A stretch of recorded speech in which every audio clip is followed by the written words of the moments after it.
Hi, I'm Dave Elsey. This is a Christmas conspiracy cupboard. Let's do the title sequence, shall we?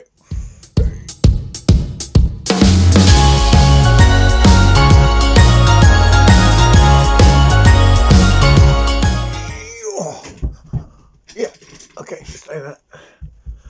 Christmas jumper on, Christmas hat, yes. Welcome to the Christmas conspiracy cupboard. And this is just a little short video. So thanks for subscribing, thanks for watching. There's more videos coming up next year. Those are going to be the DMT video and the special video on the Randall Carlson and Graham Hancock Joe Rogan bit that they did, and it was mainly Carl Anderson speaking about these new technologies coming out from Malcolm Bendel. So those are the videos that I'm going to get into. But today's little special episode is Santa and the Shrooms. Okay, so this is looking into the legend of Santa Claus, Saint Nicholas, where he comes from, where the traditional red and white for these uniform that he wears and flies around in the sky, where the story of the reindeer come from. So let's look into this then, shall we? So the popular idea is that it came from Coca-Cola, the traditional thing that we see of Santa now, the jolly fat man with the rosy cheeks and the red and white suit.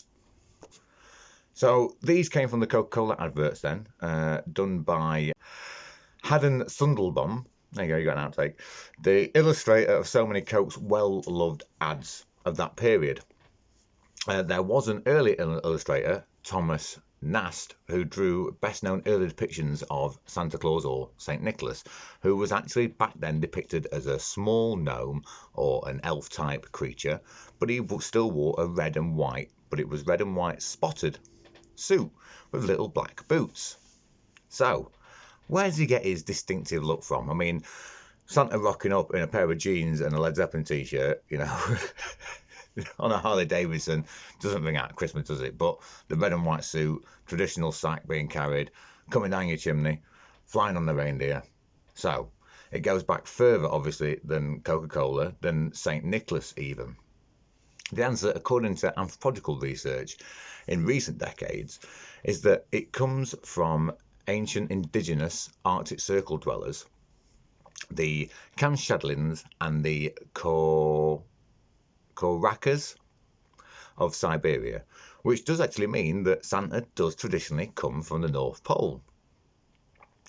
So, like all fantastical tales then, it starts off in Shrooms, or an intense shroom trip. So one night on the winter solstice, a Korak shaman would go and gather several hallucinogenic mushrooms called Amanita mascara, or fly agaric. He would gather them to launch himself onto a trip, basically to the Tree of Life, which was a large pine tree which lived by the North Star, to answer all the villagers' problems from the previous year. So then the fly agaric mushroom is the mushroom with the white spots on it. It's the red mushroom with the white spots that we see in Disney illustrations, old movies. If you remember Super Mario Brothers or the Smurfs, that's where the mushrooms go. You know, he takes the mushroom and he goes big or small or has magic powers and does shit. So obviously fly agaric is toxic, but it's less lethal when it's been dried out. So very conveniently for us, we can then take this and have this trip, and it grows near pine needles because the spores of fly agaric are carried on the seeds of pine. So shaman would often go out, gather the fly agaric and hang them on the branches of the pine trees to make them dry out, or he would gather them, put them in a sock and hang them over his fire. See where I'm going with this? So another way to remove the fatal toxins from the fly agaric was to feed them to reindeer. Now luckily, reindeer friggin' love fly agaric. They absolutely love it. So they eat it all the time. So as soon as it starts growing, they're munching on it. And luckily for us, when it goes through their digestive system, the toxins are taken out and they pee it out. So the shaman would go and gather the pee of the reindeer, which would either be in the snow or they'd follow them around, wait for them to pee. And some reindeer drink the pee of the other reindeer because it contains a fly agaric and it's not toxic, so they can get the trip again and again and again. So a supply of magic pea is is great in winter, isn't it? It's something that you need. It takes you out of this melancholy of the dreariness of winter. And as you know, if you live in England, you've probably got that right now. So to cheer us up then, the funny side of this is that obviously they would drink the pee of the reindeer. So we'd drink their pee. Then they would follow humans round and drink our pee, knowing that we'd drank their pee. So the circle of hallucinogenics would just continue around and around and around. And when shaman could go and gather these mushrooms, they would wear red and white spotted gowns or coverings to represent the fly agaric that they were carrying. And obviously they were walking through deep snow, and they would wear traditional reindeer boots, which would become blackened from the snow and the mud and the dirt and stuff that they were walking through, which is where then we get the red and white outfit of Santa Claus with his black boots.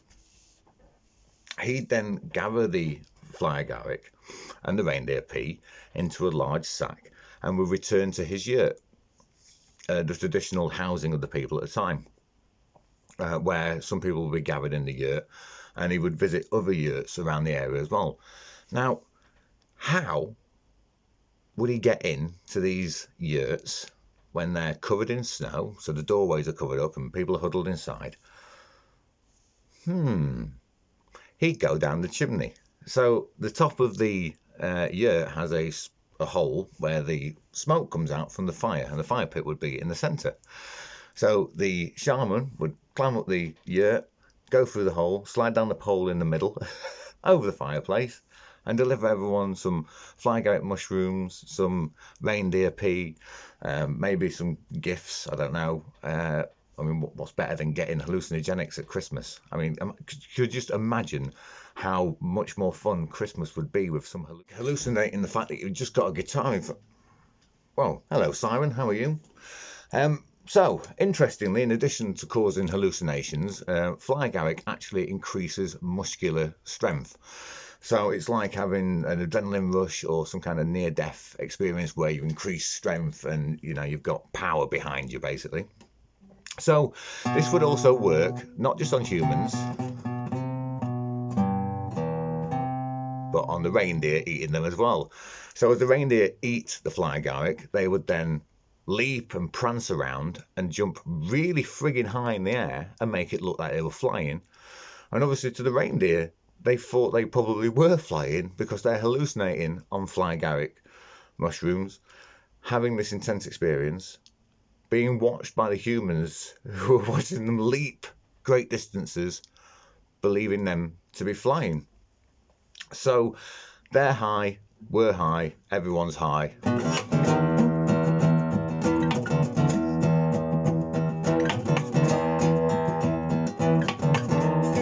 Sounds like the greatest 70s, 60s party ever, doesn't it, really? You know, all you need is Led Zeppelin turn up, you know, get, you know, Jimmy Page there, get some cool guys from the 70s, and you've got yourself the best 70s party ever with some reindeer flying and hopping around. So obviously the traditions from these nomadics and the northern people in the yurts and everything slowly drifted down further south to Germanic tribes, to Druids in Great Britain, where all these elements sort of got mangled together from the people of the north and put together with the Germanic and Nordic myths. So we have Wotan, the most powerful god of the Germanic orders. Then we've got Odin, his Nordic counterpart, who would fly in midnight winter solstice, being chased by devils, on an 8-legged horse across the sky. And in the ferocity of the chase would make flecks of red and white blood foam from the horse's mouth and fall to the ground. And this is where the shamans believed then the fly agaric would grow around the pine trees for next year.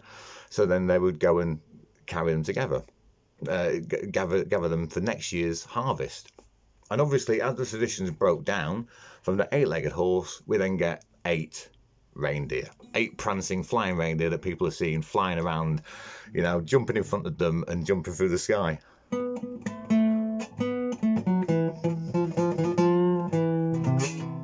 sounds magic, doesn't it? It sounds like my kind of Christmas.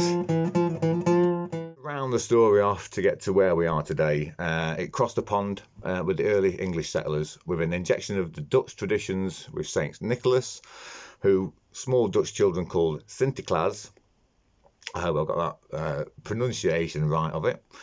And obviously then in its current form from the 20th century America of the Coca-Cola advert. And then we get obviously all the presents and traditions. I know Queen Victoria put up pine trees and decorated them and things like that. So we've got lots of mix of traditions for Christmas, which is why whether you're a Christian, whatever you believe,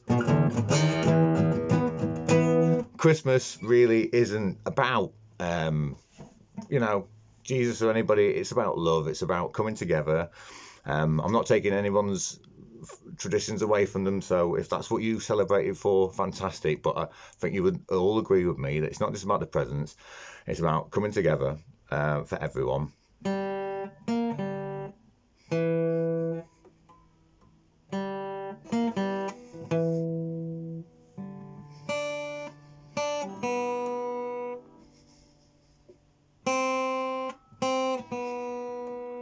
And celebrating love, peace, harmony, and the unity of all of us and the family unit. And like I said, maybe a little bit of flying agaric at Christmas would make it a little bit more interesting.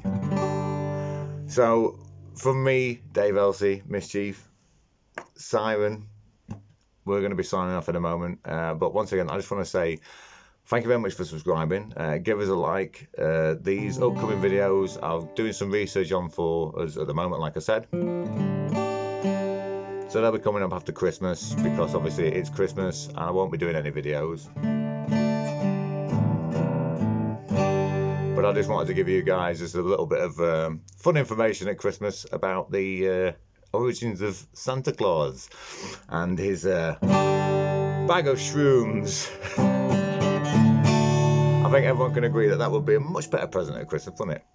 So here we go then. I'll play you out with a little tune. And yeah, give us a like, give us a subscribe. Go and check out my other videos on here. Check out some of the shorts that I've got up. And yeah, Merry Christmas, people. Happy Yuletide to everyone out there. And have a great time. Stay safe.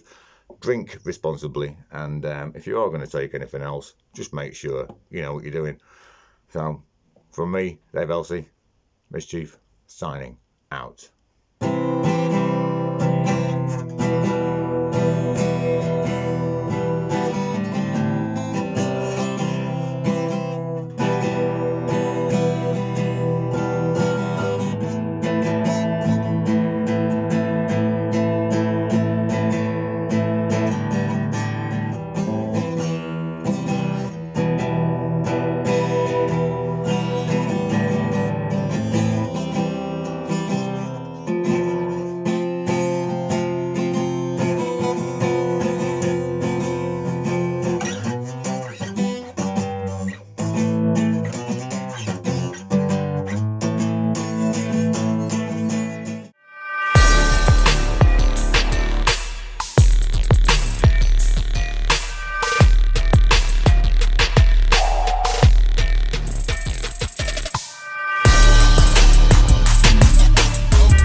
You guys still here? Title sequence finished and I'm not playing anymore. I don't want to hurt anyone's ears. In Sundelbom,